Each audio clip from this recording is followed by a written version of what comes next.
വയനാട്ടിൽ ക്രൂര കൊലപാതകം. ഭർത്താവിനെ ഭാര്യ തലക്കടിച്ചു കൊന്നു. കൊലപാതകം പുറത്തറിഞ്ഞത് പോസ്റ്റ്മോർട്ടം നടത്തിയ ഡോക്ടർക്ക് തോന്നിയ സംശയത്തിനൊടുവിലാണ്. മുഹമ്മദ് ഷഹീദുണ്ട് വിശദാംശങ്ങളുമായി. ഷഹീദ്, എന്താണ് ഈ ആക്രമണത്തിലേക്ക് അല്ലെങ്കിൽ ഈ കൊലപാതകത്തിലേക്ക് നയിക്കാനുണ്ടായ കാരണം? അനശ്വര, ഞായറാഴ്ച പുലർച്ചെയായിരുന്നു ഈ സംഭവം ഉണ്ടായത്. ഈ ഭർത്താവിനെ തലക്കടിച്ചു കൊന്ന സംഭവം ഉണ്ടായത്.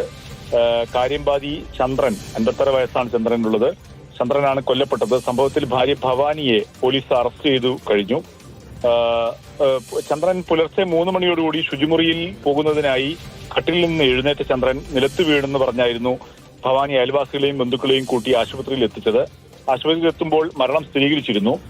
മാനന്തവാടി ഗവൺമെന്റ് മെഡിക്കൽ കോളേജിൽ പോസ്റ്റ്മോർട്ടം നടത്തിയ ഡോക്ടർ മരണകാരണത്തിൽ ചില സംശയങ്ങൾ പ്രകടിപ്പിക്കുകയായിരുന്നു. തുടർന്നാണ് പോസ്റ്റ്മോർട്ടം ഉൾപ്പെടെയുള്ള മറ്റ് അന്വേഷണത്തിലേക്ക് കാര്യങ്ങൾ പോയത്. തുടർന്ന് കോണിച്ചിറ പോലീസ് ചന്ദ്രന്റെ ഭാര്യയെ ചോദ്യം ചെയ്തു. ഇവർ പിന്നീട് കുറ്റം സമ്മതിക്കുകയായിരുന്നു.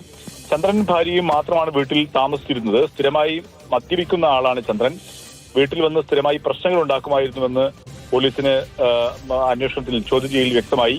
തന്നെ ഉപദ്രവിക്കുമായിരുന്നുവെന്നും ഇതിനെ തുടർന്നാണ് താൻ ഇങ്ങനെ ഇത്തരത്തിലുള്ള കൃത്യം ചെയ്യുന്നതെന്നുമാണ് ഭവാനി പോലീസിൽ മൊഴി നൽകിയിട്ടുള്ളത്. സംഭവ ദിവസം ഇരുവരും തമ്മിൽ വഴക്ക് ഉണ്ടായിരുന്നുവെന്ന് അയൽവാസികൾ ഉൾപ്പെടെ പോലീസിന് മൊഴി നൽകിയിട്ടുണ്ട്. അതിനിടെ ഈ വഴക്കിനിടെ ഭവാനി ചന്ദ്രന്റെ തലക്ക് അടിക്കുകയായിരുന്നു. ഇതാണ് മരണകാരണമാണെന്ന് ഇപ്പോൾ വ്യക്തമായിട്ടുണ്ട്. ഏതായാലും ഭവാനി ഇപ്പോൾ പോലീസ് അറസ്റ്റ് ചെയ്തിരിക്കുകയാണ്.